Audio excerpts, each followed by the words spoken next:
All right. Hey Mako, it's good to see you. Good to see you. And the weather in Princeton, nice and hot, Well, summertime. it's been muggy and there's been storms going through this. July has been pretty wet, which is surprising, because June had no rain here. So plants are happy.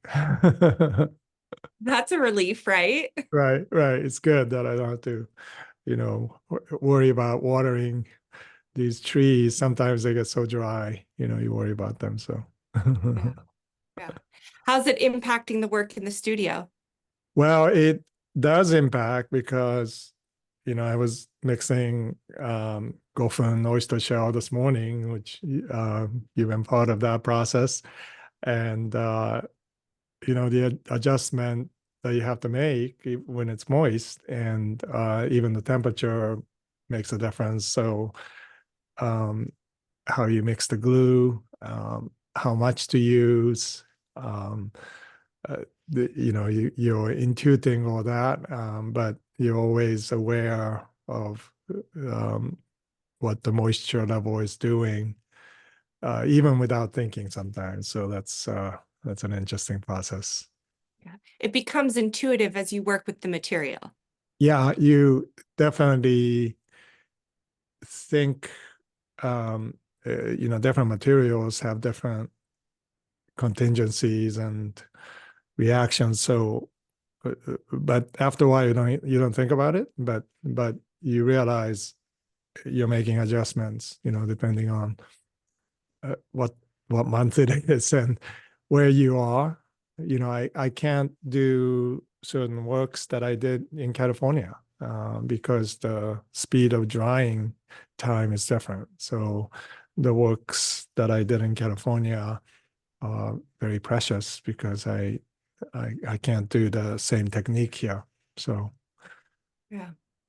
And it's as if every artist that's working with tangible material yeah, is making a place-based piece. yeah, yeah. And I have thought about how we're capturing a different um, idea of time.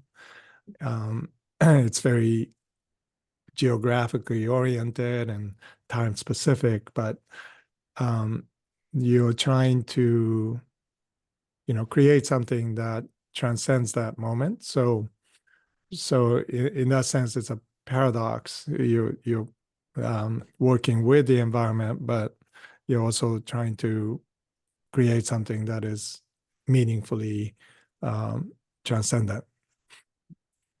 Yeah. And that kind of ties into one of the questions that I hope we can discuss today. And it's what is the role of the artist in unprecedented times? Yeah, yeah, wow. I was tweeting that you have these categories that you save your tweets, or you may um, see something online and you want to save it. And I have many categories like art and theology and recipes. But there's a category called history, and that has by far the most saved tweets. We live in unprecedented time. That word is used over and over, and we also think that what is happening is kind of flukish, right? That it's never happened again. It's not going to happen again. But we should get used to this. We do live in a time where history is being rewritten in some way.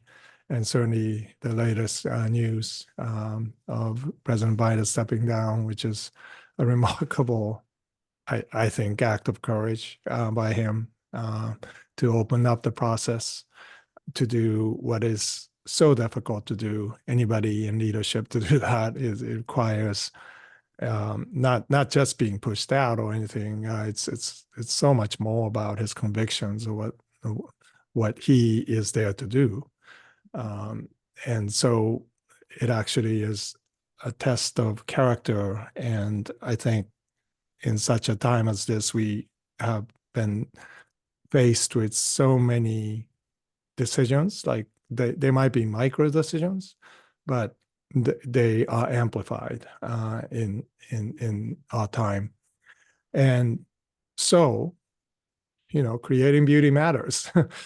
Every day when we choose to create something new or even aspire to, that can be multiplied as well into the larger world in ways that we don't understand. So it's very important to stay faithful to what you're called to do. And, in moments like this, especially, right, we need to stay in our studios to do our work. You think about artists like Frangelico, a Dominican friar who literally created what we know of him today during the Black Plague, when 1/3, maybe even more, of his population in Florence was dying. How could anybody paint, right? Especially somebody who is called to be a priest or a leader of any kind.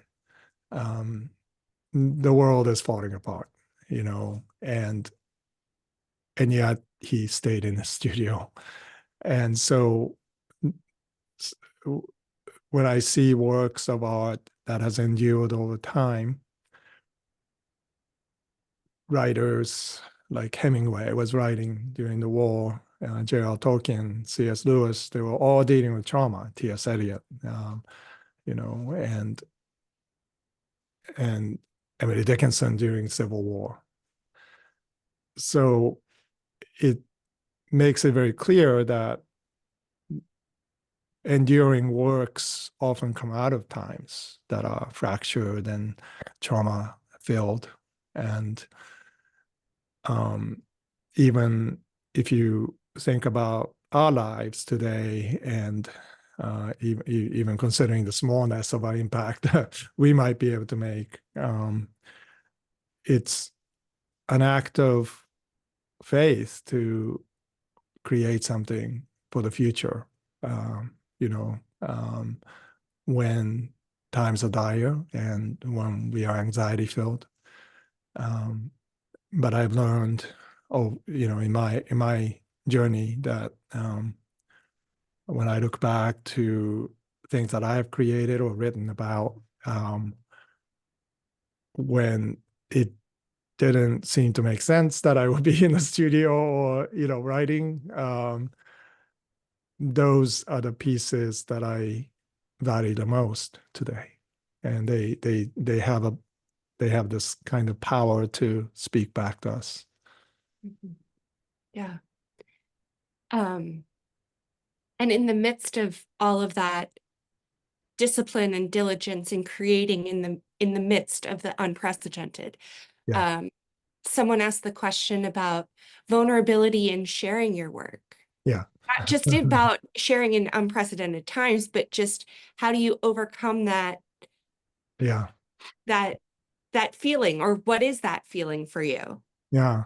Well, it's overwhelming, right? I mean, you're overwhelmed already, and then if you if you can get to your studio and begin to do your work,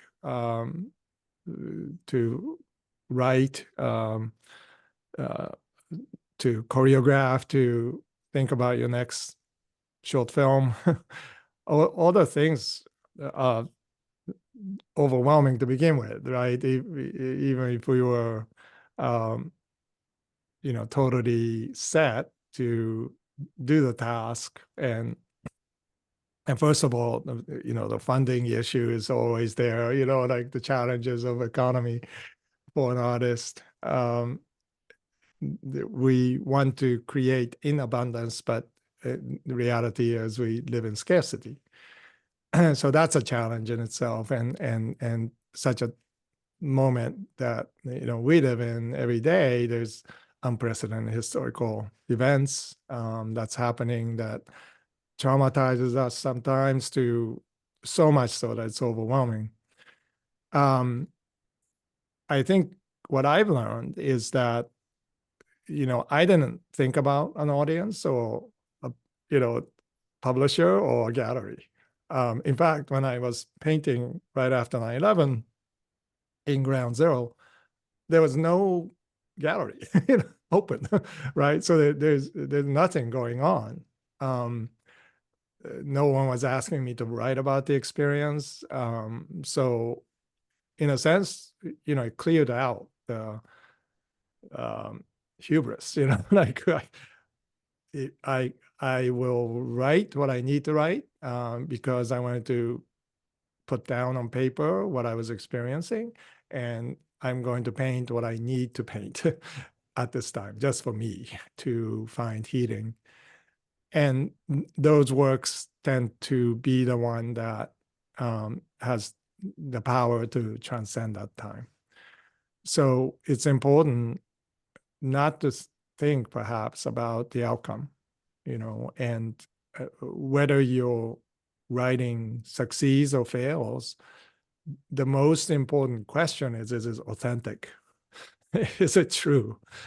Does it speak to your fears and your anxieties in the most honest way? And same thing with painting.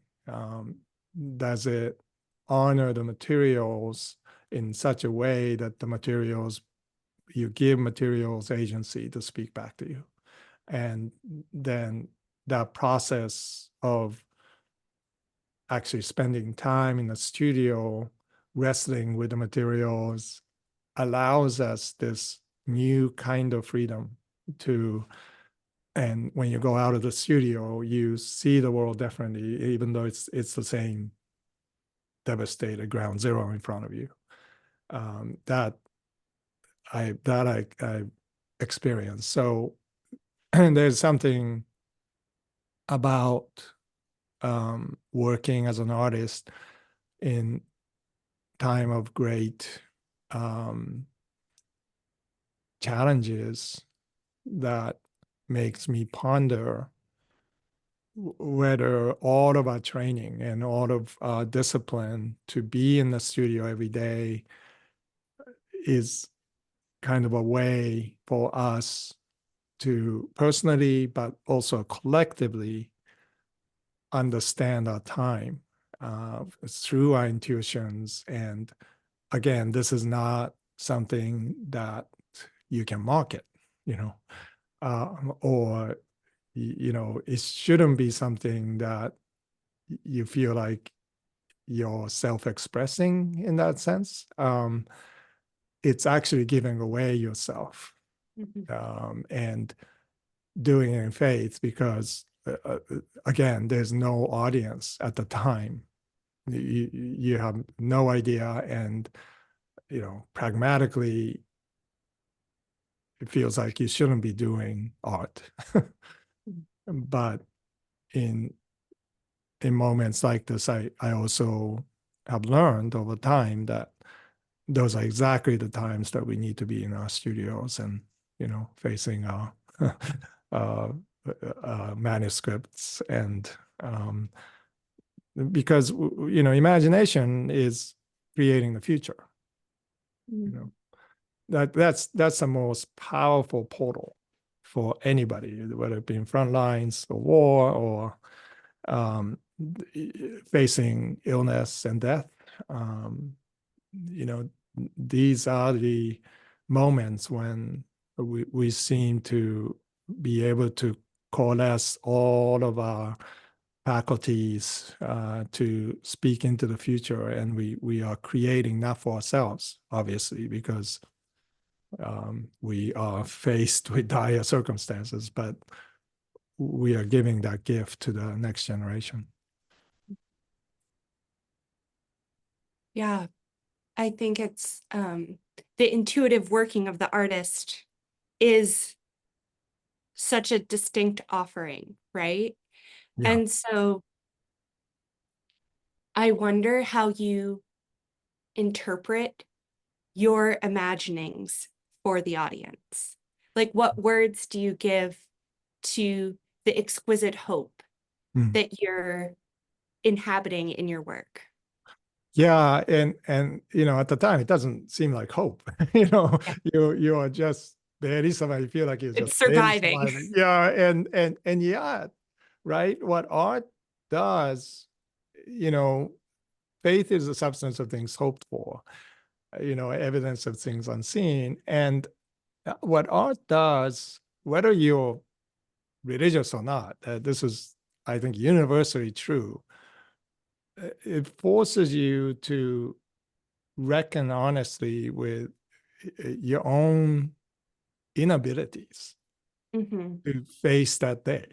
Mhm. And so you're literally doing the impossible. You're walking on water at that point. And there's no guarantee. There's nothing that ensures you against feeling even more vulnerable and angst-ridden. But somehow the medium of expression, right? Especially for those who have spent the hard, you know, hours training ourselves to do the work every day, and even in small ways. That kind of kicks in, when we our backs are up against the wall, and we maybe even in despair.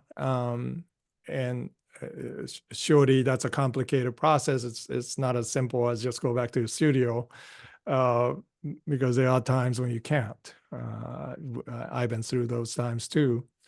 Um, but the medium of expression, any kind of art form, is is set up for us to understand hope deeply, um, because just facing a blank canvas is a hopeful act in itself.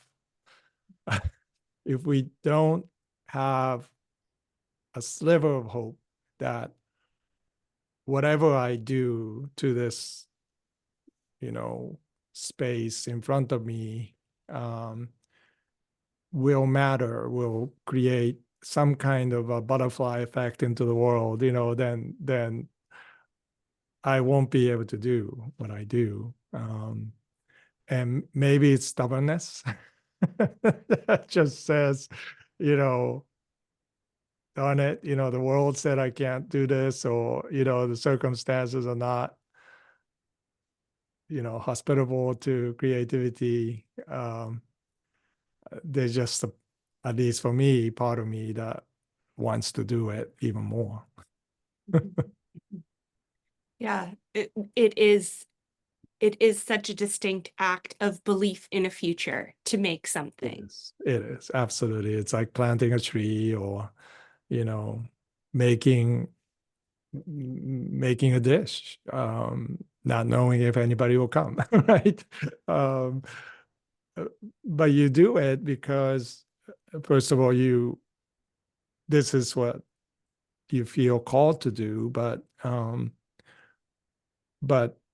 because you need to preach to your heart that hope exists, the beauty matters, right? And I need, um, to create, to forge through my fears, to have the courage, right? When I was living in New York, ground zero, my studio was 10 blocks north. So in order to go back home, I had to face ground zero every day. And, the part of you wants to just run away, right? You don't want to see what has caused so much pain and death. And so for me to paint in my studio was to give me that courage again to face that. And so it was literally life or death for me. That it was, you were asked to walk that line, and in that sense, every time I painted, I was choosing life, and I needed to do that. Yeah. And it's so interesting, the corollary between the artist doing the thing because it is what sustains, right?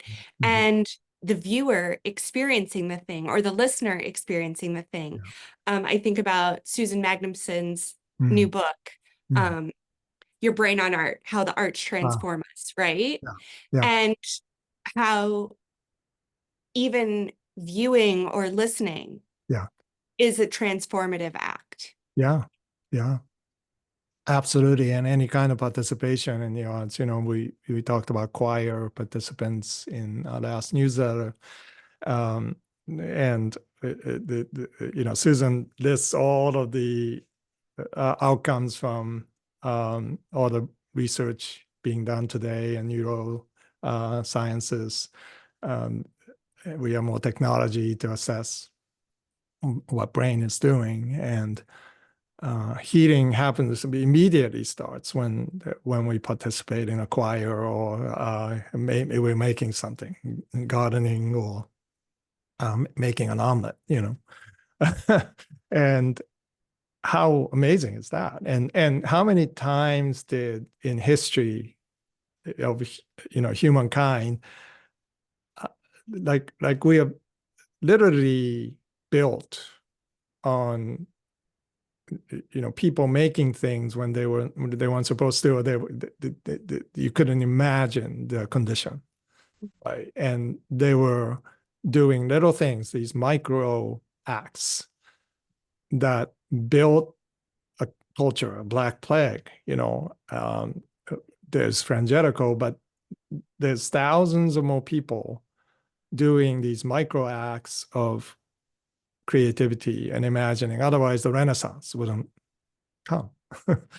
And so there's something about human beings that I think a society, a culture is predicated upon these small acts of creativity that all of us can be doing, and artists have been given a special way to amplify that, I think, through our intuition and through our training.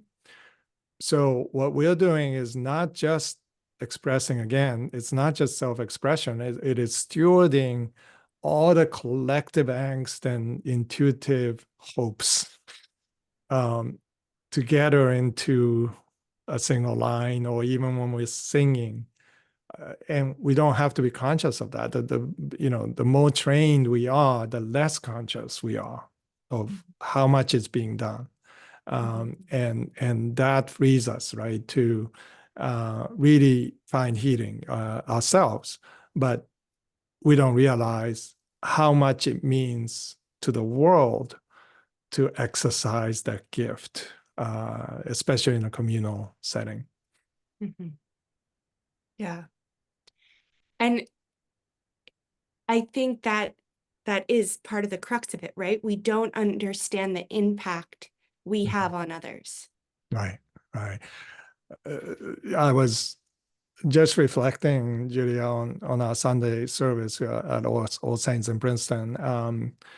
We have an extraordinary singer, and it's a very gifted church. The music director is one of the premier organ masters of our time, I think. He is extraordinary, but he sat on the piano, grand piano, and he had Olga, the singer, sing.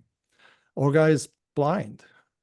She is someone that it would take extra effort for her to even show up at church. And she's there every Sunday, and she has an operatic voice. And I was just sitting there with a friend who was visiting, and just thinking about the impact that a woman's voice can have in a congregation, right, in such a time as this. Like she's not even talking about what's happening, right? The crisis and the desperation, and also fears and hopes that we have for the future. But just her simple maybe just obedience to exercise a gift in front of a congregation that, it's an act of faith. It was just so uplifting for me and for many others as well. And so, that's an example of how much what we do, maybe even a little thing that we choose to do every day, can make an impact. And in your newsletter, you wrote, you exhorted people to make things, but I think we can also encourage people to be in the presence of things being That's right. made. That's right. And that's part of arts participation includes both making and receiving. Now, receiving actually turns out to be making because of what happens in our brains is that when you are in the presence of somebody taking the risk to offer something to the world, your brain is activated in some other way, right? And it not only is healing for you, but it increases empathy for the world. It allows us to hear better. Even disagree with those. Let's say Olga and I disagree vehemently on some issue. Mm-hmm. But after she sang, it would be very difficult for me to argue, right? All I can say is thank you, right? All I can say is I am grateful for you offering that gift to us. And I received that as a gift, right? And I want to think about how I would respond to it in some way, with gratitude. I'm not thinking about disagreements, at all at that point. And maybe, welcoming a neighbor, being hospitable has something to do with that. Like everybody has a song to sing, and what are we doing to set that up or to create a space for it? It has to be a safe space for all of that to take place. So yeah, being attentive and participating in what is happening in creativity offerings of gifts. Those are part of making. And what would you say to people that say, oh, I don't have a gift to offer? You do. You do. Everybody's an artist until third grade, right? I always say that. And somebody tells you you're not, don't draw because, your drawing is terrible. And like, why do we believe that? Like, every single person has something to offer. And if it's not drawing, it's something else. It's dance. It might even be the art of listening. It might be this gift of hospitality that we invite others into a space. There's not a single person who has that slice of expression, does not have a slice of expression to give to the world. And so those of us who have been given the task of stewarding our creative gifts, I'm more and more aware of how important it is for us, right, as artists, to be able to do our work well and create a setting so that others feel inspired to create, right? That, again, it's not just so that, I can make a name for myself in the art world or, express myself.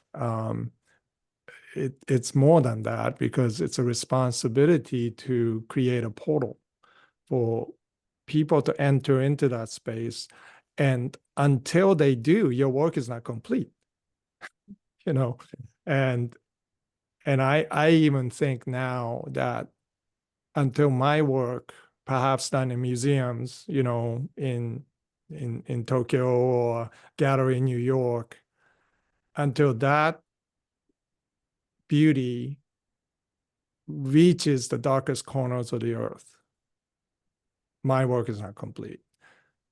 And I experienced that personally, you know, walking in the slums of India, and found that my sense of intuition and beauty is directly connected with those whose plights are so beyond what we can imagine. And yet beauty connects us, you know, and there's something miraculous about experiencing that connection.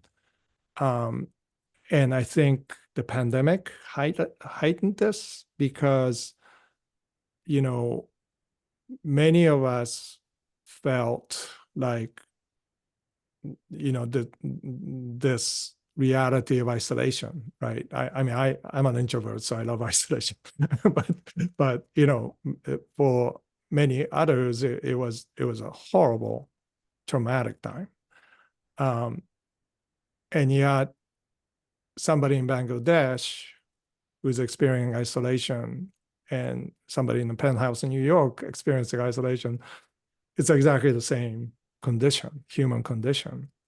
And therefore there's, you know, what I call common curse, that we instead of common grace, or maybe part of common grace is common curse, that we are connected in what we experience together in the world today. And there's a direct connection psychologically. So my micro act of creating something here in the studio is going to impact somebody, you know, that a total stranger out there. I don't know how, but you know, that's been my experience when I get to peek into that, and something happens, something opens up where I realize like, oh, my experience here is not isolated. No. Yeah. And I think there's something to be said, kind of circling back a little bit, but you were talking about the, as it were, excellence of action, the perfection of action, and what it means for an artist, but also a well choreographed spreadsheet Mm-hmm. is a gift. Yes, As we absolutely. saw this past week with Yeah, the grounding of the flights, if every line of code isn't correct, that's right.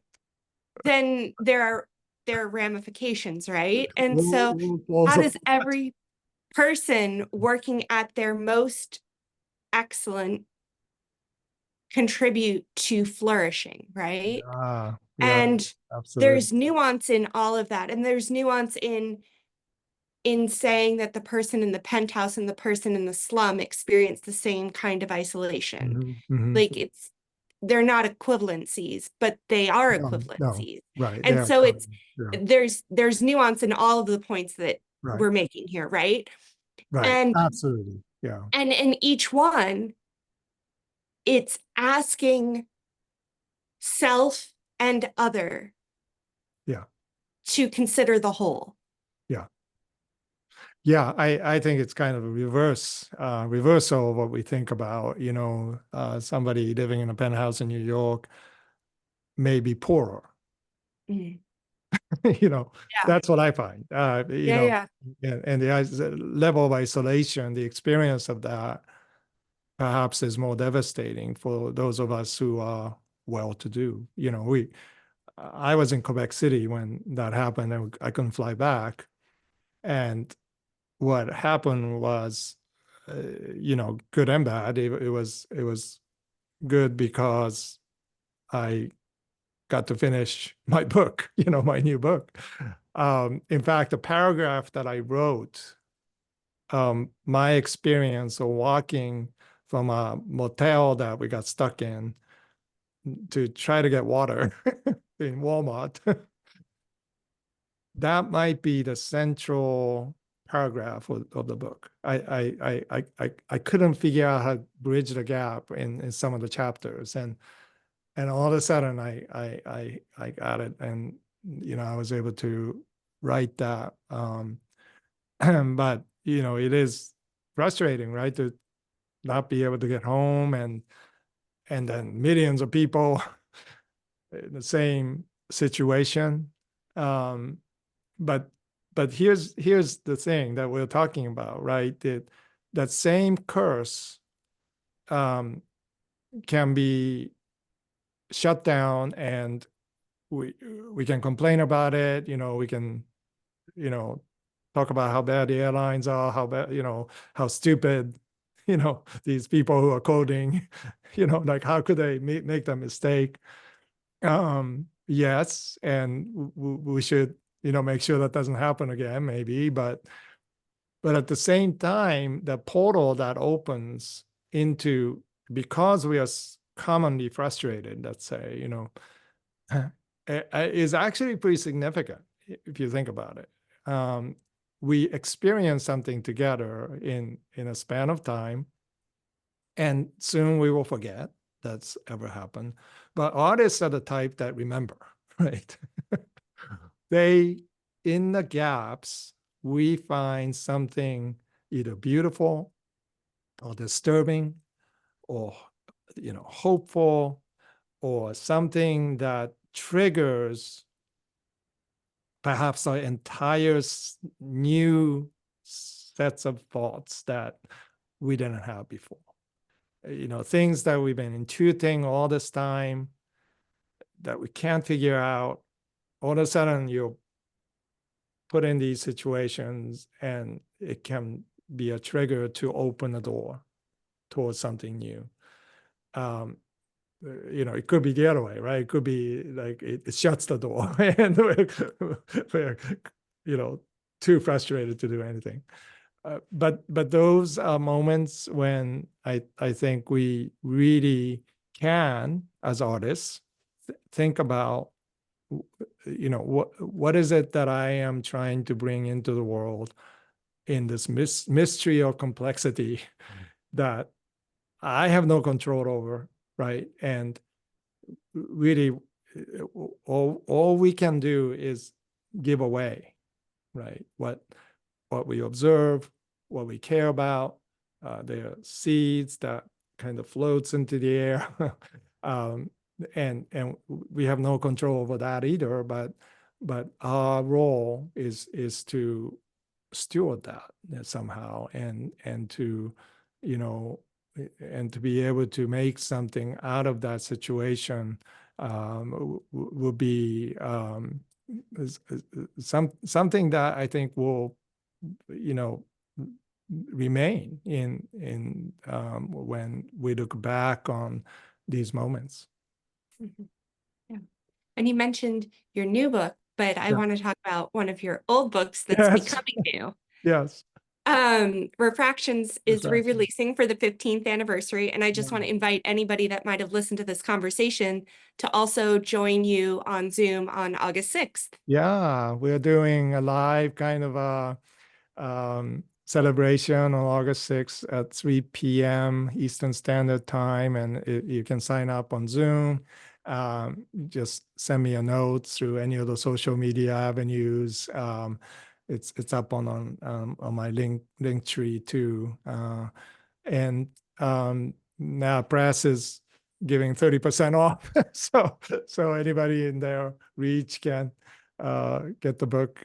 It's a beautiful edition. I'm really deeply honored, that 15 years later, that first, it was my first book. It was soft cover, they want to do a hardcover edition, they said. So I was like, wow, and I was able to go back and re-edit and add some new essays, and just blown away by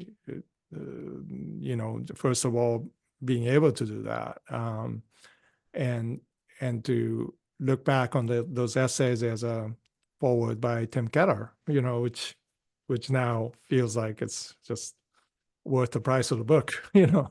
And it just is gift for me to look back, and those essays were written in very difficult times, and they were written on airports, you know, maybe stuck just like we were last Friday, and facing ground zero every day and thinking about art, life, and faith. So those issues, everything issue that we talked about today, is in there, and they're short essays because it was my first book. I was developing my muscles as a writer, and but they're in some ways very sweet because I can't write like that anymore. You know what I mean? Like I've developed this, you know, maybe a range of way of expressing, but those essays are written at a time when, you know, at that specific time. So I'm grateful to read them again. So good. Well, Yeah. take care. Okay. Thanks Thank for you. talking Yeah. about all this with me. Yeah. Yeah. Blessings. Okay. All right.